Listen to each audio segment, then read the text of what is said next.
लेकिन जिस तरह से महंगाई चल रही है डॉक्टर साहब, क्या लगता है कि बीजेपी सरकार आएगी? महंगाई कितना बढ़ी, लोग गरीब जनता परेशान है। सिलेंडर 600 से 400 से लेकर आज 1200 हो गया। क्या कहेंगे आप इसके ऊपर?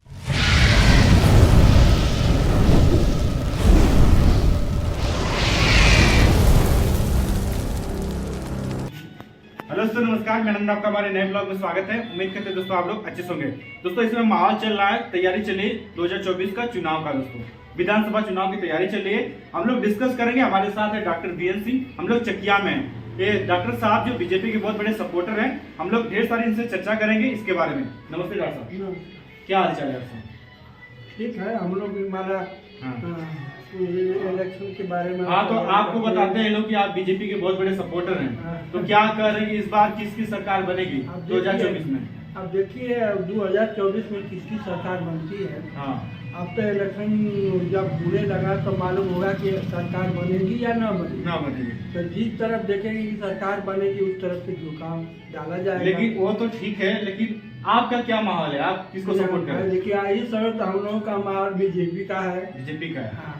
लेकिन जिस तरह से महंगाई चल रही है डॉक्टर साहब, क्या लगता है कि बीजेपी सरकार आएगी? महंगाई कितना बढ़ी, लोग गरीब जनता परेशान है। सिलेंडर 600 से 400 से लेकर आज 1200 हो गया। क्या कहेंगे आप इसके ऊपर? आज उम्र ऐसा होता है कि जैसे धार्मिक हिंदू का कुछ कार्य था जिसमें माना भारतीय जनता पार्टी ने किया।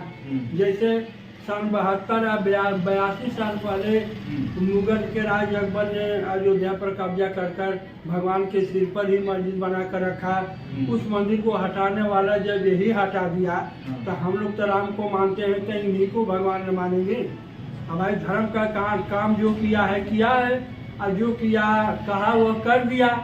तो हम लोग तो धर्म के काम पर जाएंगे, पेट के काम पर नहीं। पेट तो जाएंगे और प्रधान यदि लगा दें तो खाली तो 550 रुपया मिले महीना। लेकिन डॉक्टर साहब आपकी बातों से सहमत है, लेकिन आप धर्म के साथ रोजगार को क्यों जोड़ रहे हैं? आप अयोध्या का राम मंदिर बनवा रहे हैं। अगर अयोध्या का राम मंदिर तो ठीक है, हिंदू लोग की आस्था है। अगर हमारे देश में आज बेरोजगारी की इतनी बड़ी समस्या है, क्यों ना हम कुछ फैक्ट्री और कंपनी खोल के मैं बता देता हूँ। हमारे कहने का तर्क ये है कि भगवान सब जगह। हम 3 आदमी बैठे हैं, लेकिन भगवान हमारी वार्ता को सुन रहा है कि गलत बोल रहा है कि सही बोल रहा है। तो भगवान जब जन्म दिया, कर्म दिया, ब्रह्मा ने लिखा, गुरु ब्रह्मा, गुरु विष्णु, गुरु देव नमः। जब सब एक ही जगह इकट्ठा रहे तो फिर मैं कैसे चुनाव का निश्चय करूं कि मायावती को देंगे कि उनको देंगे उनको? मैं उस समय निश्चय कर सकता हूं कि जैसे प्रधान का इलेक्शन है। मैं जानता हूं कि इनका एक वोट इतना गिरा, इनका इतना गिरा। मैं सोचे कि चलिए इस बार यदि 2-4 रोड से जा रहा है तो इसी को भी डाल दीजिए। वो तो बात ठीक है, वो तो ग्राम सभा का चुनाव हो गया। में जो है लेकिन वाली बात जो है जी भैया, ऐसा है कि कहीं पूछ टूटने के बाद ये अयोध्या बना। तो इसको हम लोग कैसे विसार दें? नहीं, इस बातों को तो हम समर्थन करते हैं कि एक हमारा देश हिंदू राष्ट्र होना चाहिए। लेकिन अभी जो मुद्दा चल रहा 2024 को लेकर, राहुल गांधी बोल रहे हैं कि हम अगर जीत जाएंगे तो सिलेंडर 600 करेंगे। तो इस तरह से मुलायम जी थे। उन्होंने कहा कि मैं बिजली माफ कर दूंगा। लेकिन बिजली 6 महीना माफ हुई, फिर 6 महीना के बाद बिजली स्टार्ट हो गई। जी तक इस तरह से जो इलेक्शन आना होता है तो सब लोग आपके बात बोलते हैं कि मैं ये माफ कर दूंगा, वो माफ कर दूंगा, ये करेंगे। जैसे माना बीजेपी में प्रधानमंत्री ने हर किसानों को 2000 रुपया 3 महीने देना शुरू किया। जिसके पास 2 बीघा है ही, जिसके पास 10 बीघा थे, जिसके पास 10 बीघा 12 उसको नहीं दिया, गरीबों को दिया। उस गरीब को खाने वाला विकास के लोग जिनके खा डाले, कुछ लोगों को मिला, कुछ लोगों को। फिर भी आप महंगाई पे क्या कहेंगे? महंगाई तो लेकिन इतना बढ़, आप ठीक एक तरह से दे रहे हैं, लेकिन महंगाई इतनी है। महंगाई तो ये है।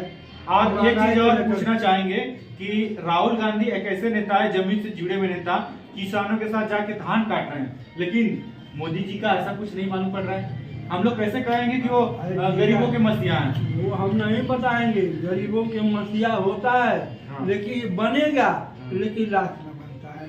हमारे कैसे जानते हैं कि जैसे मान लीजिए हमारे यहाँ से मुलायम की सीट निकल रही थी, मुलायम ने 700 सीट निकाल लिया, लेकिन बीजेपी की सरकार हो गई, निकाल कर क्या किए? कुछ कर पाए वो?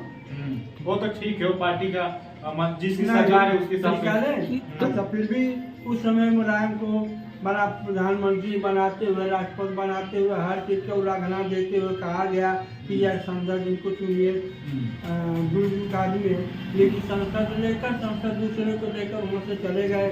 जिस तरह आजमगढ़ की सीट भाजपा के खाते में गई है, और क्या उसी तरफ आप बाकी सीटों को भी देख रहे हैं कि नहीं, कांग्रेस भी कुछ इसमें से नहीं कुछ पा सकती है यदि मेहनत करेगी कांग्रेस। जी। हमारा करे का सिद्धांत है कांग्रेस को, यदि माना हमारे यहाँ जो 7 सीट है, यदि कायदे से अपनी लड़ाई लड़ेगी, एक आध 2 सीट निकालेगी तो बढ़िया है, निकालेगी तो साहस बढ़ जाएगा। जिस तरह से राहुल गांधी मेहनत कर रहे हैं तो हमको तो लग रहा है कुछ ना कुछ जरूर तो करेंगे। यदि मान लीजिए मेरा 203 सीटों में से यदि माना हम बोल रहे हैं कि यदि 30 से 32 सीट इस साल निकाल पाई कांग्रेस, तभी तो हमको साहस होगा कि चला अगले साल 62 कर सकते हैं। नहीं आप एक को पाएंगे नहीं, 2-3 सीट निकालेंगे तो फिर हम बोल करके आएंगे, तो परेशानी की बात है और कोई दिक्कत नहीं है। लेकिन जैसे कुछ सर्वे होता है, बहुत सारे जैसे हमारे हम लोग हिंदुस्तानी बहुत सारे लोग का सर्वे है कि मोदी जी जिस हिसाब से काम कर रहे हैं, काम तो ठीक है, लेकिन आज जो जिसकी जितनी एनर्जी राहुल गांधी की युवा है, अभी तक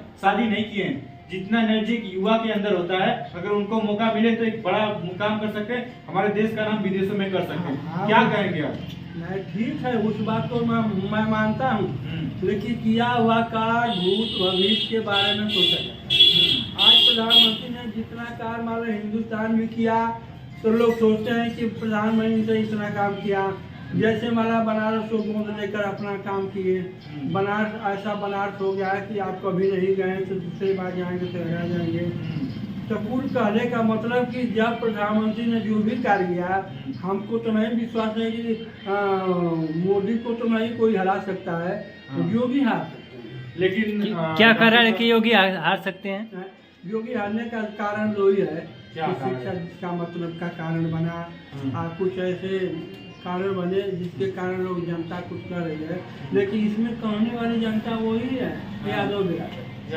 यादव क्या तो जब आप सिर्फ यादव बिरादरी के विपक्ष में हैं या नहीं, कुछ और कहेंगे? हम नहीं यादव बिरादरी के पक्ष में है ना किसी के पक्ष में, हम जो जितना बढ़िया कार्य करेगा उसको उसके साथ। तो हमारे जैसे ये सरकार में ऐसा क्यों देखा जाता है कि जातिवाद क्यों होता है, क्यों विकास की राजनीति क्यों नहीं होती है? अच्छा है कि जातिवाद के नाते ही विकास हो जाता है।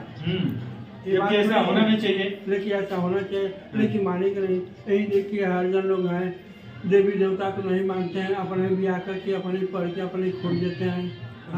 मान लीजिए वो तो उनके धर्म है, अपनी आस्था के हिसाब से माना कहा जाता है, मतलब जैसे त्रयोदशी है, चाहे हम लोग हिंदू अपने घर में घूम कर आ लेते हैं, क्या होता है कि चलिए आया हुआ कष्ट दूर हो जाएगा और दिल में शांति रखते हैं। तो उस तरह भी सरकार है, ये जिस तरह से घट बढ़ रही है अब उस तरह से जनता का मूड है। अब उसमें जैसे बड़े बड़े बनिया हैं, बड़े बड़े मीट फैक्ट्री वाले हैं, इनको तो लाभ होता है, ये तो सोचे कि नहीं कि सरकार न जाना पाए। लेकिन कुल मिलाकर सवाल है कि जब जनता जिसके पर पलटेगी उसकी सरकार होगी। तो क्या आप मानते हैं कि ये मायावती जी बीजेपी के साथ ही इस बार आएंगी गठबंधन में? लग सकता है?